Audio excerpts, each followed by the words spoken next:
ओम गण गणपतये नमः। जय श्री हरि। नमस्कार दोस्तों, आप सभी का स्वागत है हमारे चैनल पर। जैसा कि आप जानते हैं, चैत्र मास को धर्म शास्त्रों में बहुत ही पवित्र और पुण्य देने वाला महीना बताया गया है। कहा जाता है कि जो मनुष्य इस मास में स्नान, दान, व्रत और भगवान विष्णु की भक्ति करता है, उसके जीवन में बड़े बड़े पाप भी नष्ट हो जाते हैं। आज हम सुनेंगे चैत्र मास महात्म्य अध्याय 3 की अद्भुत कथा। इस कथा में बताया गया है कि कैसे एक साधारण मनुष्य भी चैत्र मास के व्रत करके असंभव को संभव बना दिया और भगवान विष्णु की कृपा प्राप्त की।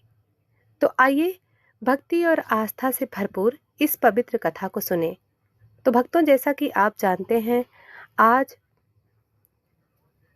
गणेश संकष्टी चतुर्थी है। तो सबसे पहले हम श्रवण करेंगे चतुर्थी की व्रत कथा।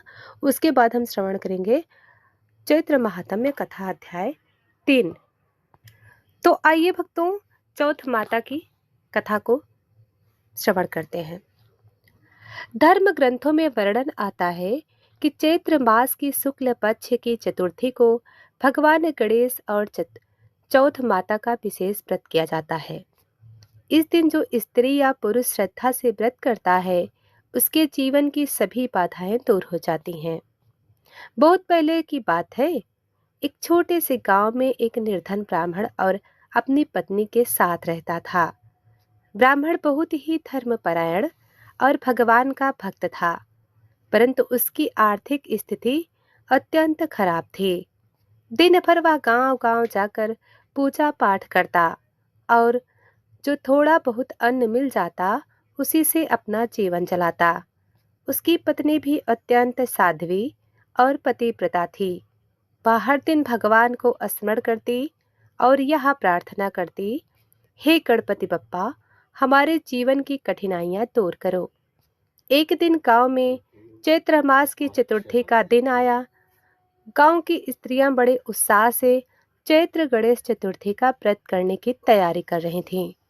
वे सभी चौथ माता की कथा सुनने के लिए मंदिर जा रही थीं। ब्राह्मण की पत्नी ने यह सब देखा। उसके मन में भी व्रत करने की इच्छा हुई, परंतु उसके पास पूजा के लिए कोई सामग्री नहीं थी। उसने अपने पति से कहा, स्वामी, आज चौथ माता का पवित्र व्रत है। मैं भी व्रत करना चाहती हूँ, पर हमारे घर में तो पूजा के लिए कुछ भी नहीं है। ब्राह्मण ने दुखी होकर कहा, देवी, हमारे पास तो भोजन के लिए भी कुछ नहीं है। हम चौथ माता की पूजा कैसे कर पाएंगे? परंतु ब्राह्मण की पत्नी का विश्वास बहुत दृढ़ था।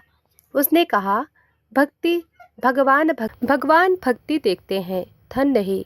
यदि हम सच्चे मन से पूजा करेंगे तो चौथ माता अवश्य ही प्रसन्न होंगी।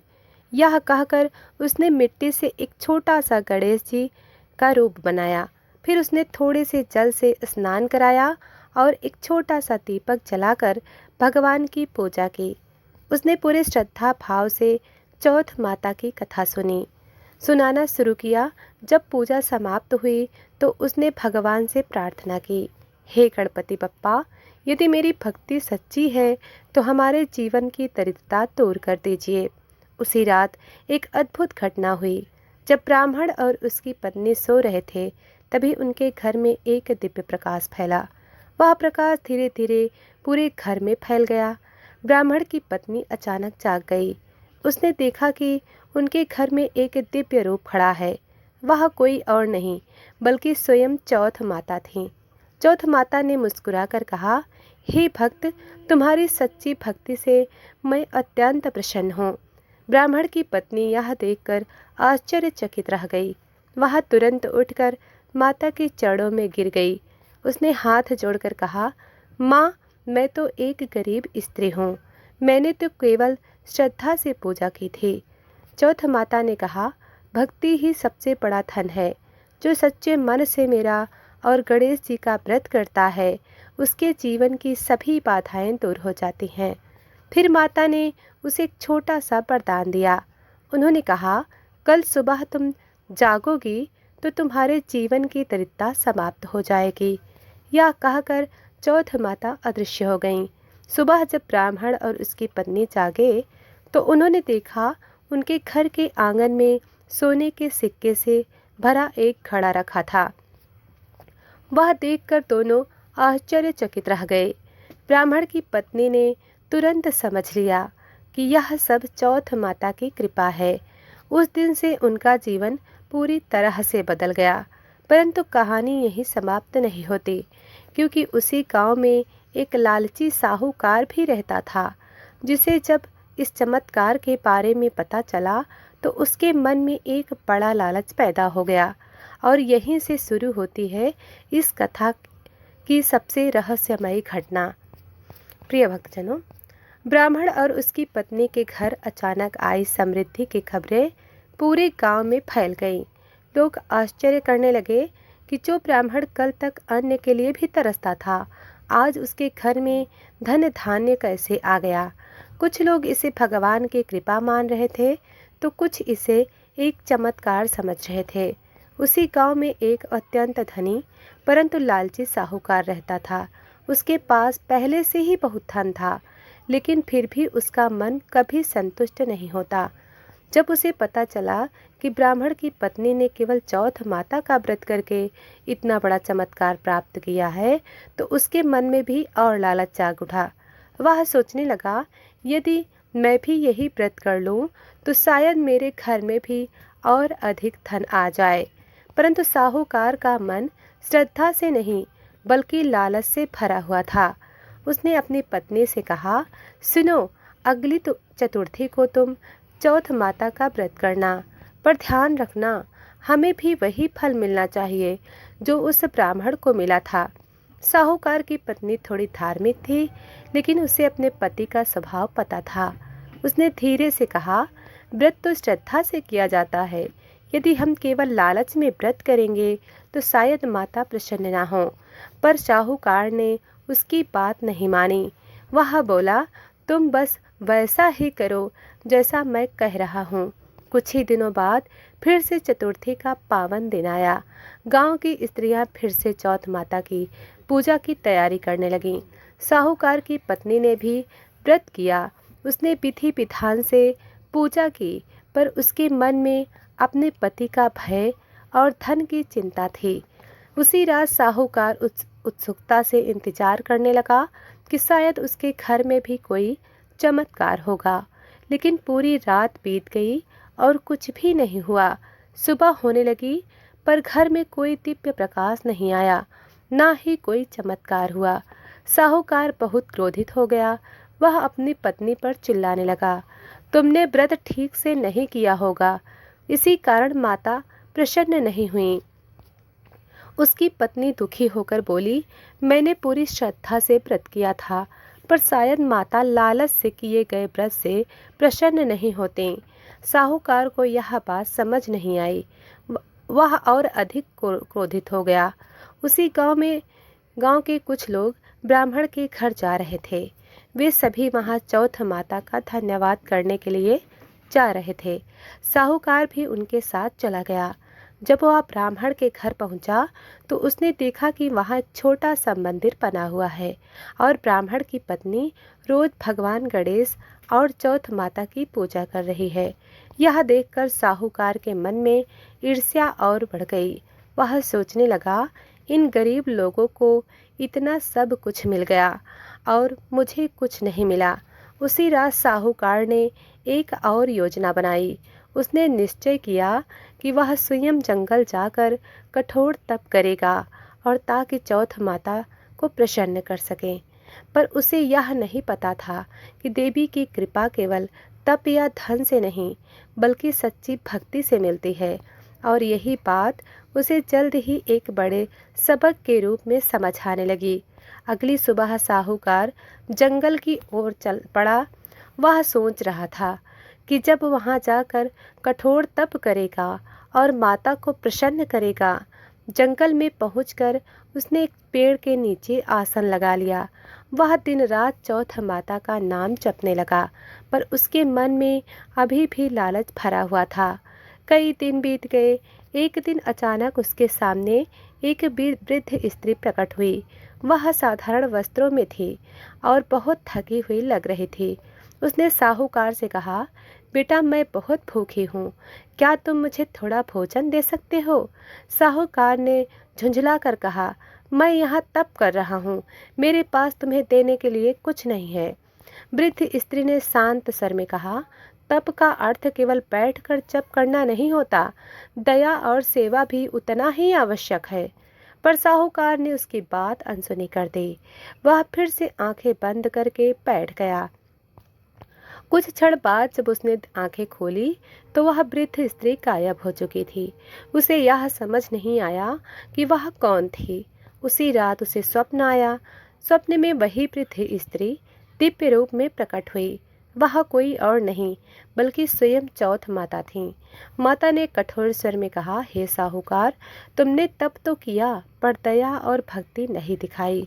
जो व्यक्ति दूसरों की सहायता नहीं करता वह मेरा सच्चा भक्त नहीं हो सकता। यह सुनकर साहूकार बहुत डर गया। उसे अपनी गलती का एहसास होने लगा। उसने हाथ जोड़कर माता से क्षमा मांगी। माता ने कहा, यदि तुम सच्चे मन से पश्चाताप करोगे और दूसरों की सहायता करोगे तभी तुम्हें मेरा आशीर्वाद मिलेगा। स्वप्न से जागने के बाद साहूकार का हृदय बदल गया। वह तुरंत गांव लौट आया। अब वह पहले जैसा लालची नहीं रहा। उसने गरीबों की सहायता शुरू कर दिया। वह हर चतुर्थी को श्रद्धा से भगवान गणेश और चौथ माता का व्रत करने लगा। धीरे धीरे गांव के लोग भी उसके इस परिवर्तन को देखकर आश्चर्य करने लगे। एक दिन फिर से चतुर्थी आई। साहूकार ने पूरे गांव को भोजन कराया और श्रद्धा से पूजा की। उसी रात उसे फिर स्वप्न आया। स्वप्न में चौथ माता प्रकट हुई और मुस्कुराकर बोली, अब तुम्हारा हृदय शुद्ध हो गया। अब तुम्हें मेरे आशीर्वाद का फल अवश्य मिलेगा। अगली सुबह गांव में एक अद्भुत घटना घटी। साहूकार के घर में धन की वर्षा नहीं हुई, परंतु उसके व्यापार में अचानक बहुत उन्नति हो गई। उसके जीवन में भी सुख शांति छा गई। अब उसे समझ में आ गया था कि सच्चा सुख केवल धन से नहीं बल्कि भक्ति और सेवा से मिलता है। उस दिन से पूरे गांव में यह परंपरा बन गई कि चैत्र मास की गणेश चतुर्थी को सभी लोग श्रद्धा से चौथ माता और भगवान गणेश की व्रत करें। कहा जाता है कि जो व्यक्ति सच्चे मन से इस दिन व्रत करता है उसके जीवन की सभी बाधाएं दूर हो जाती हैं। तो प्रिय भक्तजनों, भक्ति में लालच नहीं होना चाहिए। सच्ची श्रद्धा, दया और सेवा से ही चौथ माता और भगवान गणेश प्रसन्न होते हैं। तो भक्तों, अब आइए श्रवण करते हैं चैत्र मास महात्म्य कथा अध्याय 3। नैमिषारण्य के वन में अनेक महान ऋषि मुनि एकत्र होकर यज्ञ कर रहे थे। उन सबके बीच परम विद्वान सूत जी विराजमान थे। ऋषियों ने हाथ जोड़कर उनसे कहा, हे सूत जी, आप सभी पुराणों के ज्ञाता हैं और धर्म के गहरे रहस्यों को जानते हैं। कृपा करके हमें ऐसा धर्म बताइए जिससे मनुष्य के पाप नष्ट हो जाएं और उसे भगवान की कृपा प्राप्त हो। तब सूत जी ने कहा, हे मुनियों, तुमने बहुत ही उत्तम प्रश्न किया। सभी महीनों में चैत्र मास अत्यंत पवित्र और पुण्य देने वाला माना गया है। इस मास में किया गया स्नान, दान और भगवान विष्णु की भक्ति मनुष्य को महान फल देती है। अब मैं तुम्हें पद्म पुराण में वर्णित चैत्र मास की एक अद्भुत कथा सुनाता हूँ। प्राचीन समय में एक नगर में एक ब्राह्मण रहता था। वह अत्यंत गरीब था, परंतु धर्म में उसकी आस्था अटूट थी। वह प्रतिदिन भगवान विष्णु का नाम जपता और साधारण जीवन बिताता था। कभी कभी उसके घर भोजन भी नहीं होता था, फिर भी वह भगवान का स्मरण करना नहीं छोड़ता था। एक दिन उस नगर में एक महान तपस्वी संत पधारे। संत का तेज बहुत ही अद्भुत था। लोग दूर दूर से उनके दर्शन करने आते थे। वह ब्राह्मण भी संत के पास पहुंचा। उसने विनम्र होकर संत के चरणों में प्रणाम किया। संत ने उसके मन की व्यथा को समझ लिया। उन्होंने कहा, हे ब्राह्मण, तुम दुखी क्यों हो? ब्राह्मण ने विनम्र होकर उत्तर दिया, हे महात्मा, मैं भगवान की भक्ति तो करता हूँ, परंतु मेरे जीवन में दुख और गरीबी समाप्त नहीं हो रही है। कृपा करके मुझे ऐसा उपाय बताइए जिससे मेरा जीवन सुधर जाए। संत मुस्कुराए और बोले, हे ब्राह्मण, यदि तुम सच्चे मन से चैत्र मास का व्रत करोगे तो तुम्हारे सभी दुख दूर हो जाएंगे। संत ने ब्राह्मण को समझाते हुए कहा, चैत्र मास में प्रातःकाल ब्रह्म मुहूर्त में उठना चाहिए, शुद्ध जल से स्नान करना चाहिए। इसके बाद भगवान विष्णु का स्मरण करके उनकी पूजा करनी चाहिए। तुलसी के पत्ते, फूल और दीपक भगवान को अर्पित करने चाहिए।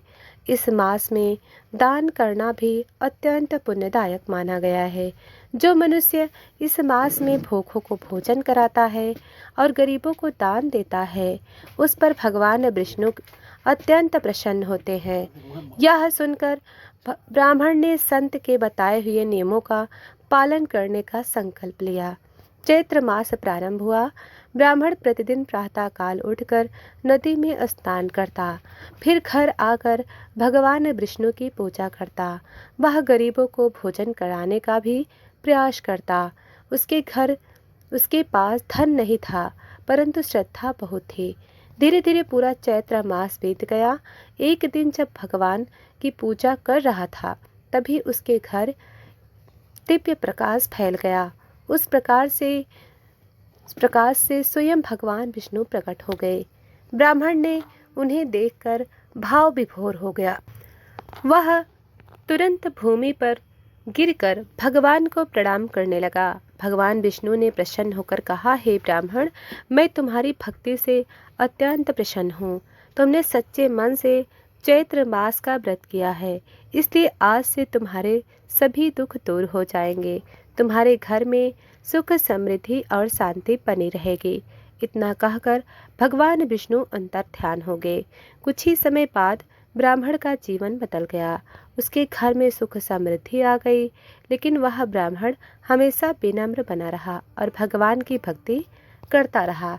सूत जी ने अंत में ऋषियों से कहा, हे मुनियों, जो भी मनुष्य श्रद्धा और विश्वास के साथ चैत्र मास का व्रत करता है, उसके जीवन के सभी पाप नष्ट हो जाते हैं और उसे भगवान विष्णु की कृपा अवश्य ही प्राप्त होती है। इस प्रकार पद्म पुराण के चैत्र मास की महिमा का वर्णन किया गया। प्रिय भक्तजनों, सूत जी ने मुनियों से बोले, हे श्रेष्ठ ऋषियों, चैत्र मास की महिमा का वर्णन करना अत्यंत कठिन है, क्योंकि यह मास स्वयं भगवान को अत्यंत प्रिय है। इस मास में जो मनुष्य श्रद्धा से धर्म कर्म करता है, उनके अनेक जन्मों के पापों से मुक्ति मिलती है। हे मुनियों, एक समय की बात है, एक नगर में एक राजा राज्य करता था। वह राजा बलवान और पराक्रमी तो था, परंतु धर्म के विषय में उसकी बुद्धि स्थिर नहीं थी। राजा को अपने राज्य और धन पर बहुत गर्व था। एक दिन राजा शिकार खेलने के लिए वन में गया। वन अत्यंत विशाल और घना था। राजा अपने सैनिकों से दूर निकल गया। भटकते भटकते वह एक आश्रम के पास पहुंचा। वहां एक महान तपस्वी ऋषि तपस्या कर रहे थे। राजा ने उनके पास जाकर प्रणाम किया।